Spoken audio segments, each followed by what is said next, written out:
I hope you are having a wonderful day today, and thank you so much for being here. This is my beautiful Tab S8 Ultra, the Galaxy Z Fold 4. Here on the left hand side you can see the account is synced. I have the same WhatsApp account. Of course, WhatsApp is one of the most used messaging app worldwide, and we can now make use of all the devices, across all the devices we have with one WhatsApp account. I have my iPhone open, my WhatsApp account, and by the way, it is a business account, so it also works with a WhatsApp business account. Now, but hang on, there is more. You can now use two different phones, well, in fact, two different phones with two different numbers and your Android tablet with one account. Let's say you have an iPhone and a Samsung phone, work-related, whatever, business reasons, and you have a Tab S8 Ultra or Tab S8 normal version, regular version. It all works with that one account. You could have two Samsung phones, one Android tablet. It works with one WhatsApp account. Or just in case, it works with the LTE version as well as the Wi-Fi version. And it is the Wi-Fi version here, but you can also use the LTE version. You could have, in fact, three different phone numbers,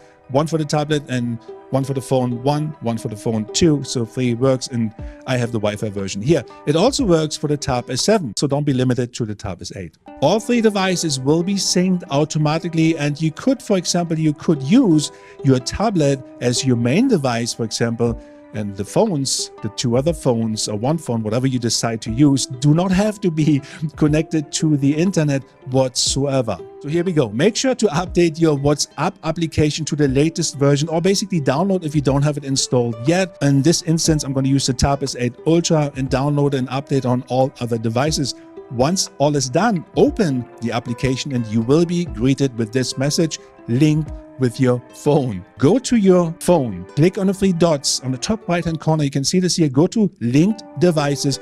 You will see a big green banner that says link a device. Click on it. It will ask you for your PIN. Basically, you have to authenticate yourself to log in. Once done, it opens up the camera and you can now scan the QR code on your tablet, and it will basically load all of your conversations and what have you from your existing phone / WhatsApp account to your tablet, in this case, Tab S8 Ultra. So far, so good, right? It works well. If you've tried it now, it works well. But now, in order to use two different phones with two different numbers and your Android tablet, go to your secondary device. Your main device is the one that has the main WhatsApp account. Go to your secondary device, take out your SIM card and reboot your device. I have here the S21 Ultra, and basically once you rebooted your phone, you open up WhatsApp and it will ask you to scan your QR code, as it will be recognized as a tablet, right? So we take out your SIM card and it will be recognized as a tablet. However, sometimes after you reboot your secondary device, you still will be greeted with a regular WhatsApp message where you have to input your number and so on and so on. Ignore this message and click on the top right hand corner with the three dots, and then you will see that option, link a device, and you do it this way. Let me know, have you tried it yet? It works beautiful, it works nice, and you are now on top of your game. You are super productive. If you enjoyed that video, give it a thumbs up. If you loved it, don't hesitate to subscribe. Peace.